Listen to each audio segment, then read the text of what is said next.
Hello everyone Nepal online स्कुलको after SC preparation क्लासेसहरुमा तपाईहरुलाई स्वागत छ र आज हामीले फिजिक्सकै रिभ्युहरुलाई कन्टिन्यू दिइरहेछौं र करेन्ट इलेक्ट्रिसिटी एन्ड म्याग्नेटिजमको एउटा र्यापिड रिभ्यु हेर्न गइरहेछौं। सुरुमा करेन्ट भनेको के हो भन्ने कुरादेखि स्टार्ट गर्नुपर्छ हामीले। What is current? करेन्ट भनेको चाहिँ generally rate of flow of चार्जलाई चाहिँ के भन्छ त करेन्ट भनेर डिफाइन गर्न सकिन्छ। ठीक छ, करेन्ट भनेको चाहिँ के भयो त रेट अफ फ्लो अफ चार्जलाई करेन्ट भन्छ।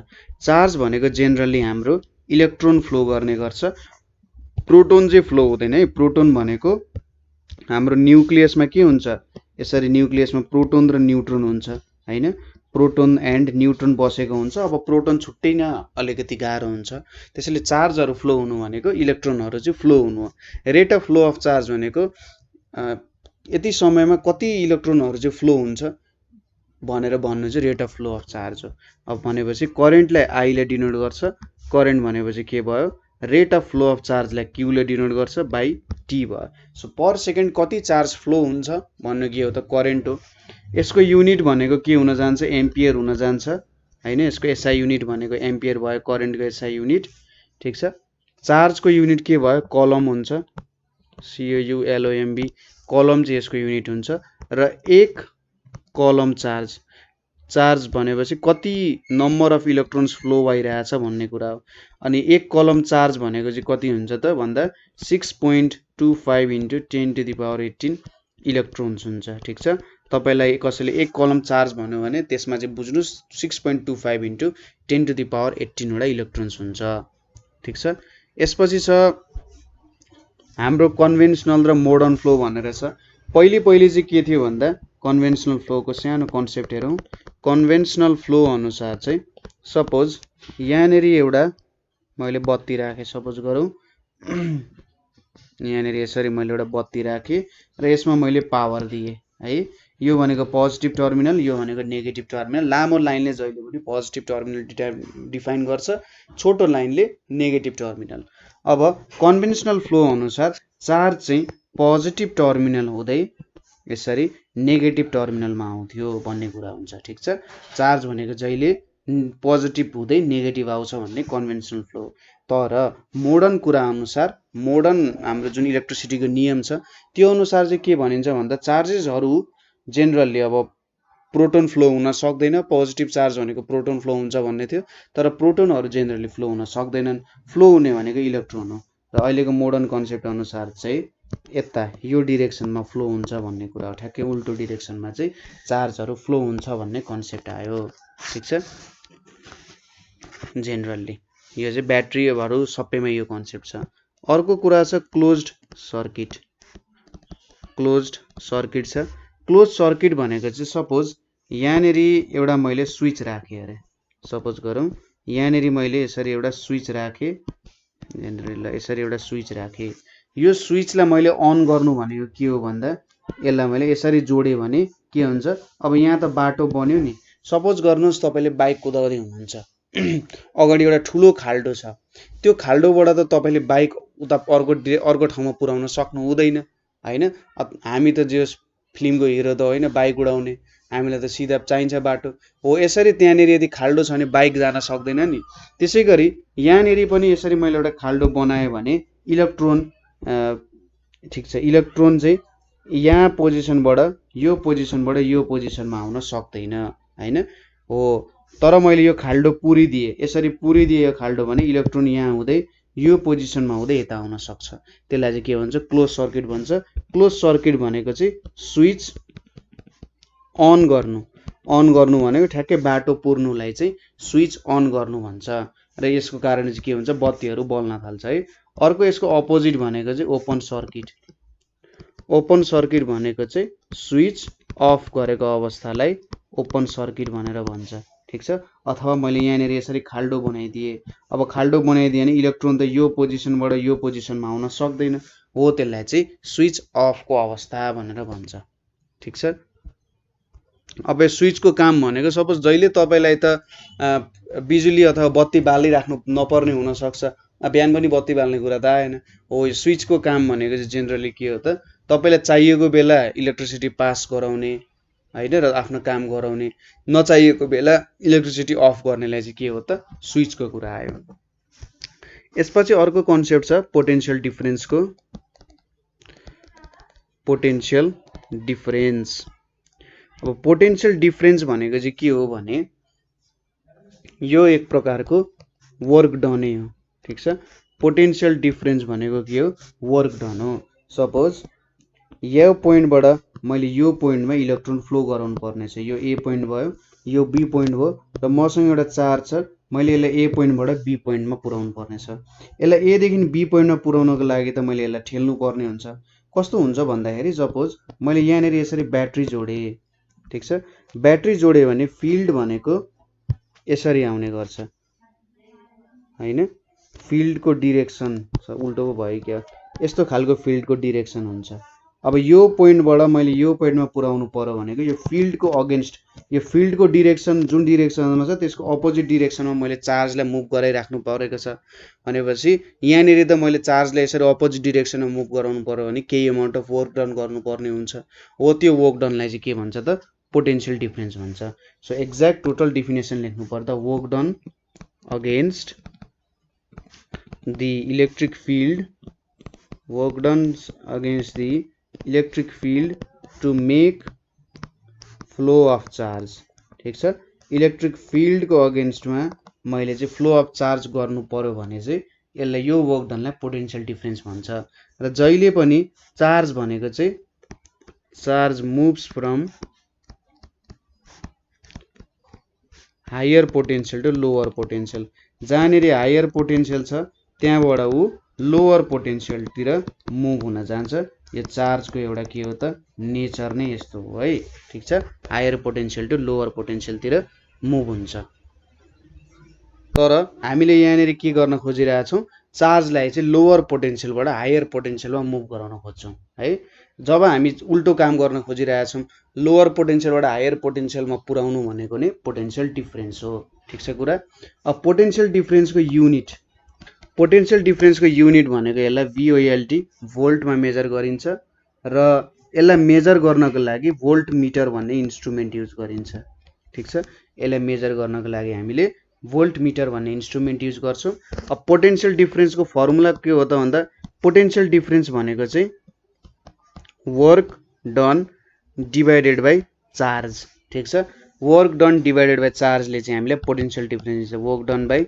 चार्ज वर्क डन को युनिट जूल चार्ज को unit coulomb so joule per कोलमले चाहिँ हामीलाई पोटेन्शियल डिफरेन्स दिदो रहेछ ठीक छ अब पोटेन्शियल डिफरेन्स त वर्क डन त गर्नु पर्यो केले वर्क डन गर्छ त भन्दा EMF ले चाहिँ वर्क डन गराउन मद्दत गर्छ ठीक छ EMF भनेको इलेक्ट्रोमोटिभ फोर्स त्यहाँनेरि पोटेन्शियल डिफरेन्स त सेटअप भयो हैन कसरी पोटेन्शियल डिफरेन्स सेटअप भयो भन्दा इलेक्ट्रोमोटिभ फोर्सको कारण इलेक्ट्रोमोटिभ फोर्स भनेको चाहिँ इनर्जी सप्लाइड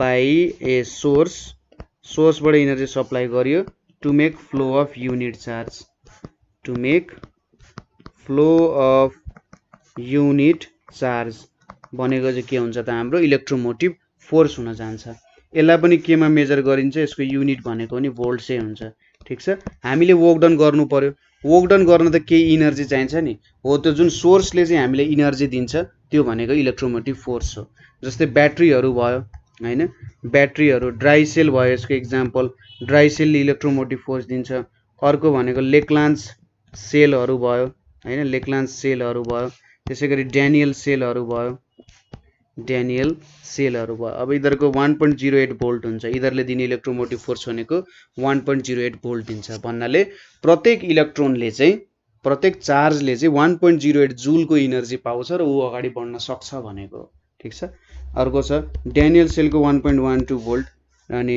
ड्राई सेलको 1.45 भोल्ट जति हुन्छ जेनरली ठीक छ यो कुरा बुझ्यो अब करेन्ट भनेको त हामीले माथि कुरा गरिहाल्यौं हैन यहाँनेरि हामीले करेन्टको कुरा गरेका थियौं करेन्टलाई मेजर गर्न चाहिँ एमिटर युज हुन्छ ठीक छ के युज हुँदो रहेछ एमिटर युज हुँदो रहेछ र यो जहिले पनि सर्किटको सिरिजमा कनेक्ट गरिन्छ ठीक छ के हुन्छ त सर्किटको सिरिजमा कनेक्ट गरिन्छ किनभने यसको लो रेजिस्टेन्स हुन्छ लो रेजिस्टेन्सको कारण यसलाई सर्किटमा सिरिजमा राखिन्छ।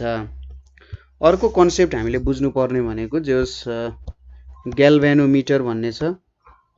ग्याल्भेनोमिटर चाहिँ के हो त, यो एउटा एकदमै हाइली सेन्सिटिभ डिभाइस हो। यसको चाहिँ लो रेजिस्टेन्स हुन्छ। लो रेजिस्टेन्स भएको सेन्सिटिभ डिभाइस हो। एउटा सेन्सिटिभ डिभाइस भनेपछि यसले जे मेजर गर्छ एकदम मजाले मेजर गर्न सक्छ। यसले मेजर के गर्छ त भन्दा detects flow of charge in circuit. एकदमै थोरै एमाउन्ट अफ चार्ज पनि फ्लो भइरहेको छ भने यसले आफूलाई डिफ्लेक्ट भएर आफूलाई घुमाएर के देखाउँछ त भन्दा यहाँनेर चाहिँ के भइरहेछ, फ्लो अफ चार्ज छ है, यहाँनेर चार्ज फ्लो भइरहेछ भन्ने कुरा ग्याल्भेनोमिटरले देखाउन सक्छ। ठिक छ। अर्को कुरा भनेको हाम्रो प्राइमरी सेल र सेकेन्डरी सेल भनेर छ। प्राइमरी सेल र सेकेन्डरी सेल। प्राइमरी सेल भनेको यसलाई फेरि रिचार्ज गर्न सकिँदैन। ठिक छ। रिचार्ज गर्न नसक्नुको मतलब के भयो त, रिचार्ज गर्न सकिन्न, यसलाई चाहिँ रिचार्ज गर्न सकिन्न। तर सेकेन्डरी सेललाई रिचार्ज गर्न सकिन्छ। तपाईले यसको बारे त पढ्नु भयो सुन्नु भयो होला। जस्तै इन्भर्टरहरुमा सेकेन्डरी सेल हुन्छ। हाम्रो जुन रिमोटको ब्याट्रीहरु हुन्छ, सानो खेलौना गाडीहरुको ब्याट्री हुन्छ, घडीहरुको ब्याट्री जेनरली रिचार्ज गर्न नसकिने खालको चाहिँ ब्याट्रीहरु हुन्छ। जस्तै यसको एक्जाम्पल भनेको ड्राई सेल। रिचार्ज गर्न नसक्नुको मतलब हाम्रो इलेक्ट्रोमोटिभ फोर्स चाहिँ घट्दै घट्दै घट्दै जान्छ र पछि जिरो नै भइदिन्छ। त्यो सेलले इलेक्ट्रोमोटिभ फोर्स नै दिन छोड्छ हैन। इलेक्ट्रोमोटिभ फोर्स अथवा इनर्जी नै दिन सक्दैन भने हाम्रो इलेक्ट्रोनले त मुभ गर्न सकेन हैन। गाडी त छ, राम्रो गाडी, चकिलो गाडी छ, तर पेट्रोलै छैन भने काम गर्दैन नि। हो त्यस्तै कुरा हो। हाम्रो पेट्रोलै छैन भने काम गर्न सक्दैन, ठ्याक्कै त्यही कुरा हो। अनि यसको एक्जाम्पल भनेको चाहिँ एसिड सेल ब्याट्रिजहरु भन्छ। त्यसैगरी अल्काली सेल ब्याट्रिजहरु भन्छ। यस्तो चाहिँ के भयो त, सेकेन्डरी सेलको एक्जाम्पलहरु भयो है। त्यसपछि छ ओम्स ल। ओम्स ल त तपाईले पढिसक्नु भएको छ। ओम्स लले के भन्छ त, current flowing through a conductor is directly proportional to potential difference. कति करेन्ट फ्लो भइरहेछ भन्ने कुरा चाहिँ त्यहाँ बीचमा कति पोटेन्शियल डिफरेन्स छ भन्ने कुराले डिपेन्ड गर्दो रहेछ। त्यसलाई ओम्स ल भन्छ। ठीक छ। अथवा यसलाई मैले V = IR भनेर लेख्न सक्छु। यो R भनेको चाहिँ के हो त, रेजिस्टेन्स हुन जान्छ। यो चाहिँ हाम्रो एक्ज्याक्टली ओम्स ल भयो है। अब रेजिस्टेन्स भनेको के हो भन्दा, सपोज तपाई चाहिँ बाटोमा हिँडिराख्नु भएको छ अथवा कुदिराख्नु भएको छ, जगिङ गरिराख्नु भएको छ। सुरुमा यसो हेर्दाखेरि के आयो त, राम्रोसम्म बाटो छ, तपाई मजाले कुद्नुहुन्छ। त्यसपछि हिलो बाटो आयो भने तपाई बिस्तारै रोकिदै रोकिदै रोकिदै कुद्नु पर्ने हुन्छ, चिप्लिन्छु भनेर। त्यसपछि एउटा पानी नै आयो भने त्यो पानीमा तपाईले पौडी खेल्नु पर्ने हुन्छ हैन। पौडी खेलेर त्यहाँ उता तर्दाखेरि अलिकति झन् तपाईको स्पिड घट्न जान्छ। अब हिलो तपाईको घुँडासम्म हिलो आइरहेछ भने झन् तपाईलाई हिँड्न गाह्रो हुन्छ। हो यो रेजिस्टेन्सले पनि त्यस्तै काम गर्छ। एउटा इलेक्ट्रोन सिधा बाटोमा हिँड्यो भने मजाले चिलमा हिँड्न सक्छ। रेजिस्टेन्सको काम भयो के भयो त, यसलाई स्लो डाउन गरिदिन्छ। चार्जलाई कसरी स्लो डाउन गरिदिन्छ, उसको इनर्जी खाइदिन्छ। ठीक छ। रेजिस्टेन्सले चाहिँ उसको इनर्जी खाइदिन्छ र चार्ज अलिकति स्लो डाउन भइदिन्छ। त्यसलाई रेजिस्टेन्स भन्छ। अर्को भनेको हामीले बुझ्नुपर्ने फर्मुला भनेको R = ρL/A भन्ने छ। R भनेको रेजिस्टेन्स, यो रो भनेको स्पेसिफिक रेजिस्टेन्स भन्छ यसलाई। यो L भनेको लेन्थ अफ कन्डक्टर भनेर भन्छ यसलाई। ठीक छ, लेन्थ अफ कन्डक्टर। यो भनेको चाहिँ क्रस सेक्सनल एरिया भन्छ यसलाई। ठीक छ। अब यति कुरा बुझिसकेपछि तपाईले यहाँनेर नबुझ्नु भएको क्रस सेक्सनल एरिया र स्पेसिफिक रेजिस्टेन्स हुन सक्छ। क्रस सेक्सनल एरिया भनेको कुनै सर्फेसलाई तपाईले स्वाट काट्नु भयो हैन, कुनै ठाउँमा मजाले मिलाएर काट्नु भने कसरी काटिन्छ। जस्तै यो सिलिन्डर छ, यो सिलिन्डरलाई तपाईले यसरी काट्नु भयो हैन। यसरी काट्नुको मतलब जे होस्, यसरी सर्कुलरमा यसरी काट्नु भने यहाँनेर एउटा ठ्याक्कै यसरी सर्कल झर्न सक्छ नि हैन। तपाईले काटेर एउटा सर्कल झर्न सक्छ। हो यो सर्कल चाहिँ यसको क्रस सेक्सनल एरिया हो। तपाईले एउटा क्युबलाई काट्नु भयो, क्युबलाई यसरी काट्नु भयो भने यहाँनेर सपोज यसरी एउटा आरा लाउनु भयो, आरा लाएर यो क्युबलाई काट्नु भयो भने ठ्याक्कै यसले एउटा के निकाल्छ त स्क्वायर सेप निकाल्न सक्छ हैन र यो स्क्वायर भनेको चाहिँ के भयो त्यसको क्रस सेक्सनल एरिया हो ठ्याक्कै त्यसलाई काट्दाखेरि कस्तो खालको सर्फेस निक्लिन्छ भन्ने कुरा यसरी काट्ने होइन ठ्याक्कै एउटै खालको सर्फेस आउने गरी काट्नु पर्यो हामीले है यसरी काट्यो भने त नआउन सक्छ हैन हो cross sectional area specific resistance भनेको चाहिँ के हो त भन्दा यसले पनि रेजिस्टेन्सकै कुरा गर्छ तर मटेरियल अनुसार काम गर्छ यसले सबै मटेरियलको डिफ्रेन्ट स्पेसिफिक रेजिस्टेन्स हुन्छ ठीक छ स्पेसिफिक रेजिस्टेन्स भनेको एउटा कन्स्ट्यान्ट हो क्वान्टिटी यति कुरा बुझियो जस्तै स्पेसिफिक रेजिस्टेन्स भयो अब यसलाई चाहिँ रेजिस्टिभिटी भनेर पनि भन्छ रेजिस्टिभिटी अफ अ वायर भनेर पनि भन्छ ठीक छ स्पेसिफिक रेजिस्टेन्सलाई चाहिँ यसलाई रेजिस्टिभिटी भनेर पनि भन्छ यसले के दिन्छ त कुनै पनि एउटा सर्टेन मटेरियलले कति रेजिस्टेन्स दिन सक्छ भन्ने कुरा हो कुनै पनि एउटा मटेरियलले कति रेजिस्टेन्स दिन्छ भन्ने कुरा चाहिँ रेजिस्टिभिटी हो कुरा बुझ्नुभयो यसपछि आउँछ combination of resistor combination of resistor भनेर छ कम्बिनेसन अफ रेजिस्टर भनेको चाहिँ के हो भन्दा हामीले रेजिस्टरलाई जेनरली कसरी कम्बाइन गर्न सक्छौं भन्नु चाहिँ कम्बिनेसन अफ रेजिस्टर हो जस्तै यहाँनेरि एक दुईवटा कुरा बुझ्नु पर्ने हुन्छ पहिलो कम्बिनेसन भनेको सिरिज छ अर्को भनेको प्यारेलल छ अब मिक्स्ड कम्बिनेसनको बारे तपाईले सायद 11 क्लासमा स्टडी गर्नुहुन्छ होला कि 12 मा छ सिरिज कम्बिनेसनमा के हुन्छ रेजिस्टेन्सले यसरी एउटा रेजिस्टेन्स आयो त्यसपछि फेरि यहीसँग अर्को रेजिस्टेन्स यसरी राख्नुहुन्छ यसलाई चाहिँ सिरिज भन्छ एउटा पछि अर्को राख्नु सपोज यो रेजिस्टेन्स R1 छ यो रेजिस्टेन्स R2 छ यसको मैले पोटेन्शियल डिफरेन्स V सपोज गरे भने यहाँबाट करेन्ट फ्लो हुन्छ यसरी सिरिजमा बग्दाखेरि के हुन्छ त बाटो एउटै छ नि तपाई एउटै बाटोबाट गइराख्नु भएको छ तपाई र तपाईको साथी हुनुहुन्छ तपाई र तपाईको साथी चाहिँ एउटै बाटोबाट गइराख्नु भएको छ भने जस्तो जे होस् तपाई दुई जनै त्यही एउटै बाटोबाट जानुहुन्छ नि हो जस्तो जे बाटो भयो भने यो करेन्ट यहाँबाट इलेक्ट्रोन चाहिँ यही बाटोबाटै फ्लो हुन्छ भने सिरिजमा जहिले पनि करेन्ट सेम हुन जान्छ किनभने यहाँनेरि जति चार्ज आइपुगेको थियो यो पोइन्टमा पनि त्यति नै चार्ज आइपुग्छ यहाँनेरि R1 मा जति चार्जहरु आइपुग्यो R2 मा पनि त्यति नै चार्ज आइपुग्छ भनेपछि जति चार्ज R1 मा आयो त्यति नै R2 मा आउँछ भन्नुको मतलब त के भयो त यहाँ करेन्ट सेम हुने भयो करेन्ट सेम भइसकेपछि यो हाम्रो के हुन्छ त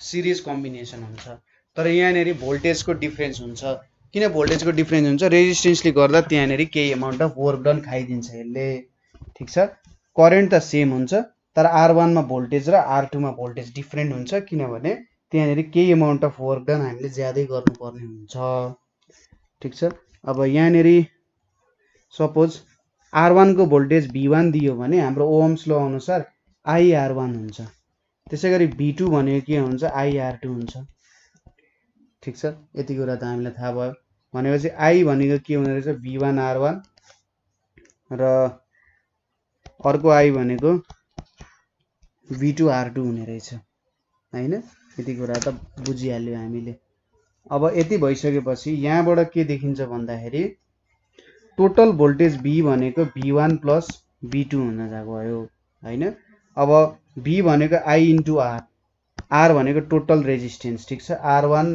R2 छ नि अब मैले सपोज एउटै भोल्टेजले रिप्रेजेन्ट गर्नु पर्यो नि कसरी गर्न सक्छु होला I V1 भनेको IR1 V2 भनेको IR2 II क्यान्सल भने R equals to R1 plus R2 so मैले यहाँनेरि यो R1 र R2 ले एउटै रेजिस्टेन्सले रिप्लेस गर्नु पर्यो भने R1 र R2 को सम वाला रेजिस्टेन्स हामीले लिनु पर्ने रहेछ ताकि मैले सिरिजमा रिप्लेस गर्न सक्यो यो मैले मेन कुरा यो बुझ्नु पर्ने हुन्छ एउटा यो भयो अर्को भनेको यो हुन्छ V equals to V1 plus V2 हुन्छ सिरिज कम्बिनेसनमा भोल्टेज पनि जोडिन्छ रेजिस्टेन्स पनि जोडिन्छ अब प्यारेलल कम्बिनेसनमा के हुन जान्छ भन्दा यहाँनेरि यसरी दुईटा पोइन्ट लिन्छु यहाँनेरि अब एउटा रेजिस्टेन्स जोडे मैले यसरी त्यसपछि यहाँनेरि अर्को रेजिस्टेन्स जोडे अनि यहाँनेरि हाम्रो भोल्टेज दिने सोर्स छ सपोज यसको भोल्टेज V भयो अनि यहाँबाट करेन्ट I फ्लो भइरहेछ अब के भयो त भन्दा करेन्ट I फ्लो भयो अब यसलाई त दुईटा बाटो हो नि त जाने एउटा यो बाटोबाट पनि जान सक्यो अर्को यो बाटोबाट पनि जान सक्यो त्यही भएर हामी के भन्छौं यहाँनेरि करेन्ट डिभाइड हुन्छ ठीक छ यता माथि सपोज यो R1 रेजिस्टेन्स छ, यो R2 रेजिस्टेन्स छ भने यो करेन्ट त अब इलेक्ट्रोनहरू यो बाटोबाट पनि जान्छन्, यो बाटोबाट पनि जान्छन्। यहाँबाट I1 जान्छन्, यहाँबाट I2 जान्छन्। तर फेरि अन्तिममा यहाँबाट मिक्स भएर यता आउने बेलामा चाहिँ I करेन्ट नै आउँछ हैन, किनभने यो दुईटै करेन्ट जोडिएर अन्तिममा I करेन्ट नै आउँछ, त्यो त हुनै पर्यो। ठीक छ, तर भोल्टेज चाहिँ के हुन्छ, सेम हुन्छ। ए र बी पोइन्टमा भोल्टेज के हुन्छ त, सेम हुन्छ। किनभने यहाँनिर भोल्टेज हेर्नुहोस् न, यो पोइन्ट र यो पोइन्टमा भोल्टेज मैले भी दिएको छु भनेपछि यो बाटो डिफ्रेन्ट बाटो जुन बाटोमा पनि जाउँ त्यहाँनिर त एउटै खालको के छ त, इनर्जी त एउटै खालको दिइरहेको छु मैले, अथवा वर्क डन त तैँले पनि त्यो बाटोबाट गइस् भने नि वर्क डन एउटै कुरा हो। कस्तो भयो भने दुईटा बाटोबाट गइरहेको छौँ, तपाईँ र तपाईँको साथी दुईटा बाटोबाट गइराख्नु भएको छ, तर तपाईँको दुईटैजनाको बाइक एउटै छ, पेट्रोल पनि तपाईँले उत्तिकै हालिदिएको छ भने तपाईँले वर्क डन त उत्तिकै गर्न सक्नुहुन्छ नि। तपाईँको अगाडि रेजिस्टेन्स कति आउँछ त्यो कुराले अलिकति असर पार्ला, तर तपाईँहरू दुईजनालाई उत्तिकै पेट्रोल हालिदिएको छ भने तपाईँहरूले गर्न सक्ने वर्क डन पनि त्यही इक्वल्ली नै गर्न सक्नुहुन्छ। त्यसैले पोटेन्सियल सेम हुन्छ। यहाँनिर के लेख्न सकिन्छ, V is equals to I1 R1 र V is equals to I2 R2 भनेर लेख्न सकिन्छ। अब I1 भनेको के लेख्न सकिन्छ, V बाई R1 र I2 भनेको के लेख्न सकिन्छ, V बाई R2। भने टोटल करेन्ट I भनेको के हुन्छ, I1 plus I2।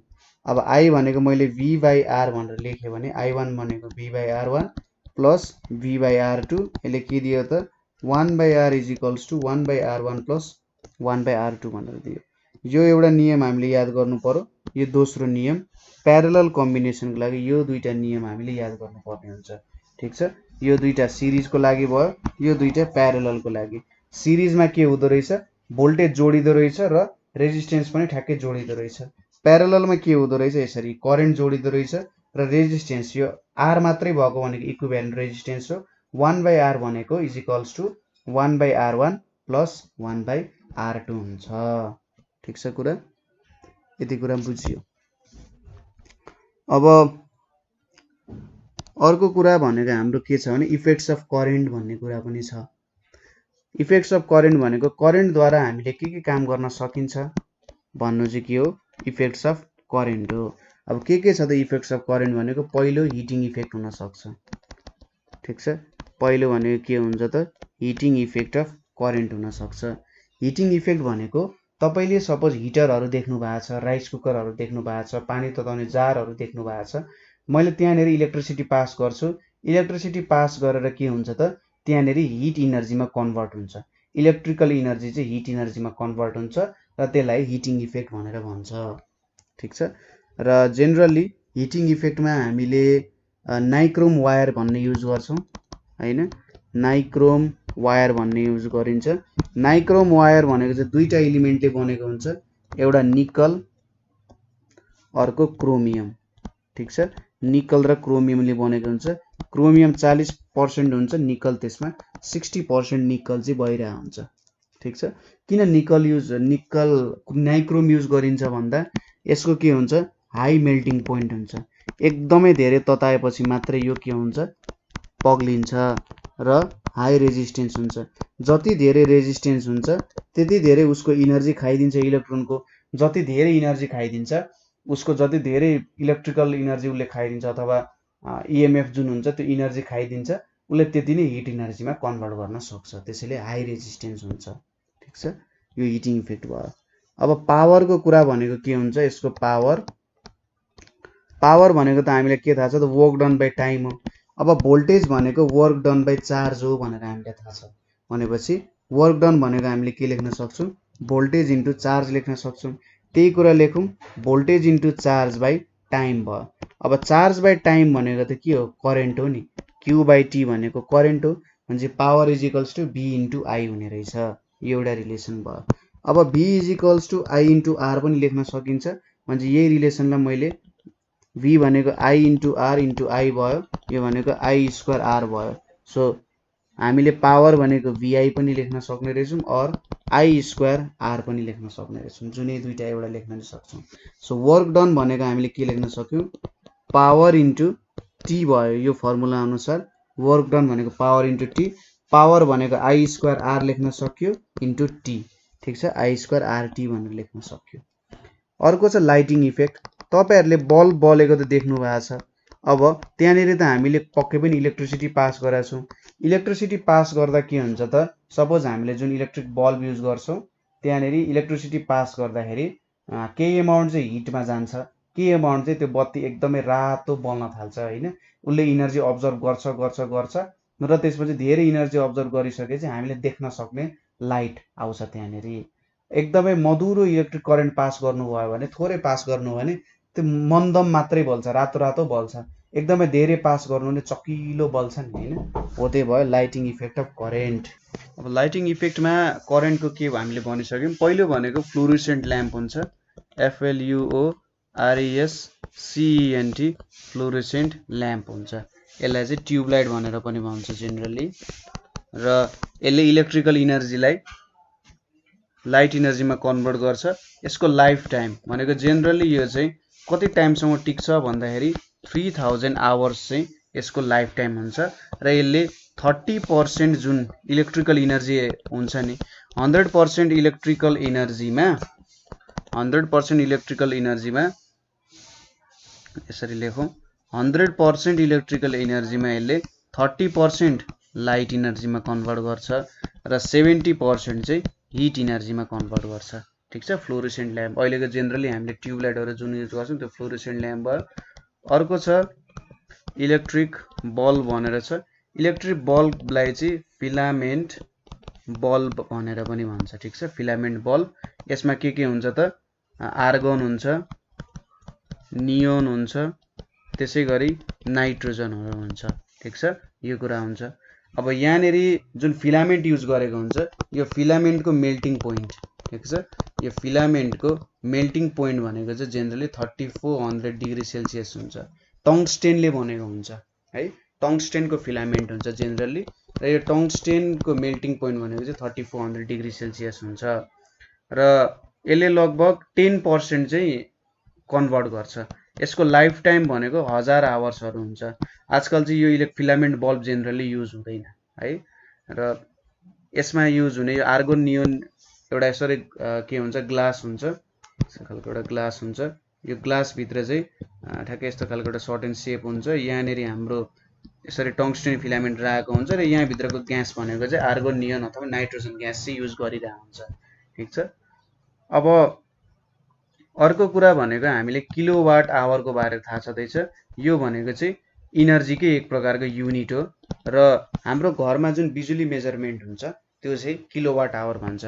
1 kilowatt hour भनेको चाहिँ हामीले बिजुली मेजर गर्दा 1 युनिट उठ्यो, 2 युनिट उठ्यो, 80 युनिट उठ्यो, 60 युनिट उठ्यो भन्छौं नि, हो त्यसको 1 युनिट उठ्यो भन्नुको मतलब मैले चाहिँ 1 किलोवाट आवर पावर खर्च गरेछु भन्ने कुरा हो। अब 1 किलोवाट आवरमा कति जुल हुन्छ भन्दाखेरि 3.6 × 10⁻⁶ जुल हुन्छ। ठीक छ, यति जुल इनर्जी युज हुन्छ। अर्को कुरा तपाईहरुले याद गर्नुपर्ने, एसी भनेको अल्टरनेटिङ करेन्ट, यसको चाहिँ के हुन्छ, म्याग्निट्युड र डाइरेक्सन चेन्ज भइराख्छ हैन। डाइरेक्ट करेन्टको म्याग्निट्युड डाइरेक्सन केही पनि चेन्ज हुँदैन, सधैं एउटै सर्टेन लेभलमा जान्छ। एसी करेन्टको म्याग्निट्युड डाइरेक्सन दुईटै चेन्ज हुन्छ। म्याग्निट्युड डाइरेक्सन चेन्ज हुन्छ पिरियोडिकल्ली, रिपिट भइराख्छ हैन, केही समयसम्म रिपिट भइराख्छ।